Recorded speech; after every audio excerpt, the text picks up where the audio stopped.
Assalamualaikum warahmatullahi wabarakatuh.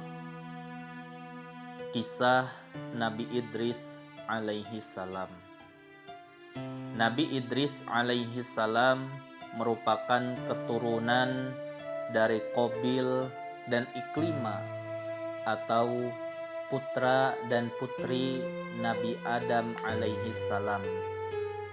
Kepada keturunannya inilah Idris ditugaskan oleh Allah Subhanahu wa Ta'ala untuk mengajak manusia kepada kebenaran. Nabi Idris alaihi salam adalah orang pertama yang menerima wahyu lewat malaikat Jibril ketika berumur 82 tahun.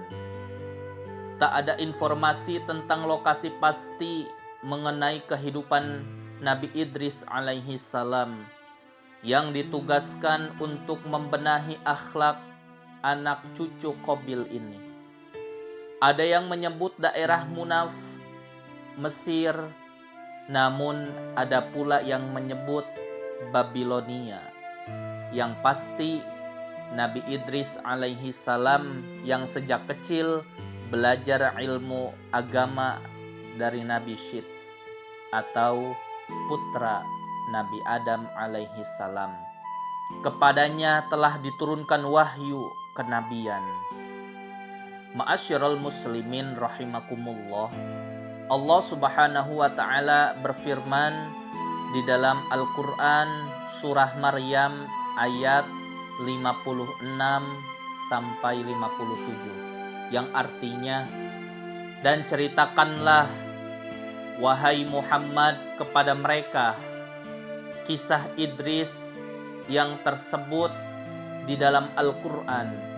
Sesungguhnya ia adalah seorang yang sangat membenarkan dan seorang nabi, dan kami telah mengangkatnya ke martabat yang tinggi. Ma'asyiral muslimin rahimakumullah.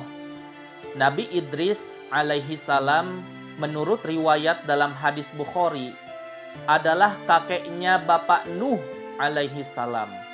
Berarti Nabi Idris merupakan generasi ke-6 dari Nabi Adam alaihi salam. Mengingat Nuh sendiri sebagai keturunan ke-10 dari Nabi Adam alaihi salam. Ma'asyiral muslimin rahimakumullah. Allah Subhanahu wa Ta'ala memberikan kelebihan-kelebihan kepada Nabi Idris alaihi salam. Nabi Idris alaihi salam memiliki beberapa kelebihan alias mukjizat dari Allah Subhanahu wa Ta'ala. Yang pertama adalah Nabi Idris manusia pertama yang pandai baca tulis dengan pena.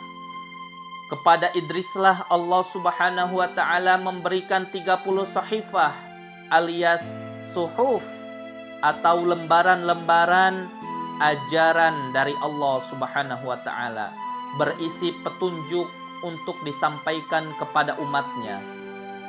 Lalu yang kedua adalah Nabi Idris alaihi salam diberi bermacam-macam pengetahuan, mulai dari merancak atau merawat kuda, ilmu perbintangan atau falak, sampai ilmu berhitung alias matematika. Lalu yang ketiga adalah nama Nabi Idris alaihi salam sendiri berasal dari kata darosa yang artinya belajar. Idris memang sangat rajin mengkaji ajaran Allah Subhanahu wa Ta'ala yang diturunkan kepada Nabi Adam dan Nabi Syits, bahkan yang langsung kepada dirinya. Nabi Idris juga sangat tekun mengkaji fenomena alam semesta yang semua merupakan ayat dan pertanda dari Allah Subhanahu wa Ta'ala. Lalu yang keempat adalah Nabi Idris alaihi salam ialah orang yang pertama pandai memotong dan menjahit pakaiannya. Orang-orang sebelumnya konon hanya mengenakan kulit binatang secara sederhana dan apa adanya untuk dijadikan penutup aurat. Nabi Idris alaihi salam yang haus akan ilmu pengetahuan sehari-hari memang disibukkan oleh berbagai kepentingan, namun ia tetap selalu ingat kepada Allah Subhanahu wa taala dengan berbekal pengetahuan yang mencapai kelengkapan dengan kekuatan dan kehebatan yang mumpuni. Nabi Idris alaihi salam menjadi gagah berani, tak takut mati, tak gentar kepada siapa saja, terutama dalam menyadarkan keturunan Qabil dan Iklima yang saat itu penuh dengan kesesatan.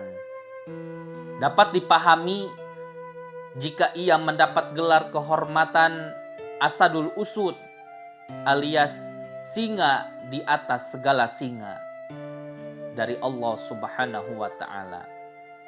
Kepada kaumnya, Nabi Idris alaihi salam diperintahkan untuk memberantas kebiasaan melakukan kenistaan. Nabi Idris juga ditugaskan untuk membenahi budi pekerti yang rendah, zolim terhadap sesama, suka permusuhan, serta suka berbuat kerusakan. Kepada keturunan Qabil, Nabi Idris alaihi salam menandaskan keimanan kepada Allah Subhanahu wa taala, bisa memberikan keberuntungan. Untuk itu wahai kaumku, kata Idris. Kepada keturunan Qabil, Idris menandaskan iman kepada Allah Subhanahu wa taala, bisa memberikan keberuntungan. Untuk itu wahai kaumku, kata Idris alaihi salam, peganglah tali agama Allah, beribadalah hanya kepada Allah Subhanahu wa taala, bebaskan diri dari azab akhirat dengan cara amal soleh dan kebaikan. Zuhudlah di dunia dan berlaku adil, mengerjakan sholat sesuai dengan ajaran Tuhan, berpuasa pada hari tertentu setiap bulan, jihad melawan musuh agama, bikinan setan, serta keluarkan zakat dan sedekah membantu kaum du'afa dan kaum yang ditimpa kemiskinan. Selain itu, Idris juga selalu menyatakan beberapa pesan kebajikan. Yang pertama adalah sholat mayit lebih sebagai penghormatan karena pemberi syafaat hanya Allah Subhanahu wa ta'ala sesuai ukuran amal kebajikan. Lalu yang kedua adalah besarnya rasa syukur yang diucapkan tetap tidak akan mampu mengalahkan besarnya nikmat Allah Subhanahu wa taala yang diberikan. Ketiga, sambutlah seruan Allah secara ikhlas untuk sholat, puasa, maupun mentaati semua perintahnya. Lalu yang keempat adalah hindari hasad alias dengki kepada sesama yang mendapat rezeki, karena hakikat jumlahnya tidak seberapa. Lalu yang terakhir adalah yang kelima, menumpuk-numpuk harta tidak ada manfaat bagi dirinya.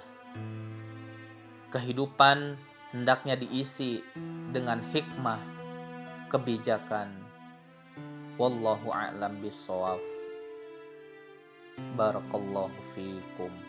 Wassalamualaikum warahmatullahi wabarakatuh.